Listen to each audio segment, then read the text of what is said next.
Copa അമേരിക്കയിൽ പന്തുരുളാൻ ഇനി മണിക്കൂറുകൾ മാത്രമാണ് ബാക്കി. ലയണൽ മെസ്സി അടക്കമുള്ള വമ്പൻ താരങ്ങൾ കോപ്പയിൽ പന്ത് തട്ടുമ്പോൾ മത്സരം എങ്ങനെ കാണുമെന്നറിയാനുള്ള നെട്ടോട്ടത്തിലാണ് ഇന്ത്യയിലെ ഫുട്ബോൾ പ്രേമികൾ. കാരണം ഇന്ത്യയിൽ മത്സരങ്ങളുടെ ടെലികാസ്റ്റ് കാര്യത്തിൽ ഇതുവരെ തീരുമാനമായിട്ടില്ല. ലാറ്റിൻ അമേരിക്കയിലെ ഏറ്റവും വലിയ ടൂർണമെന്റായ കോപ്പ അമേരിക്ക സംപ്രേഷണം ചെയ്യാൻ ഇതുവരെ ഒരു സ്പോർട്സ് ബ്രോഡ്കാസ്റ്ററും തയ്യാറായിട്ടില്ല എന്നതാണ് ആരാധകരെ നിരാശപ്പെടുത്തുന്നത്. നേരത്തെ ഫാൻഗോഡ് കോപ്പ അമേരിക്ക ലൈവ് സ്ട്രീം ചെയ്യുമെന്ന് പ്രഖ്യാപിക്കുകയും ഇതിനുള്ള പാക്കേജുകൾ പ്രഖ്യാപിക്കുകയും ചെയ്തിരുന്നു. എന്നാൽ കഴിഞ്ഞ ദിവസം ഫാൻഗോഡ് തങ്ങൾ കോപ്പ അമേരിക്ക ടെലികാസ്റ്റ് ചെയ്യുന്നില്ല എന്ന് വ്യക്തമാക്കി.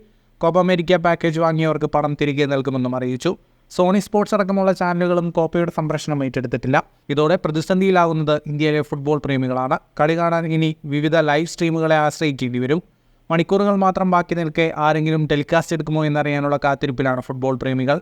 ഇന്ത്യയിൽ നിരവധി സ്പോർട്സ് OTT പ്ലാറ്റ്ഫോമുകൾ ഉണ്ടെങ്കിലും അവരാരും കോപ്പയിൽ താല്പര്യം കാണിക്കുന്നില്ല. കൂടുതൽ ഫുട്ബോൾ വാർത്തകൾക്കായി ഈ ചാനൽ ഇപ്പോൾ തന്നെ സബ്സ്ക്രൈബ് ചെയ്യൂ.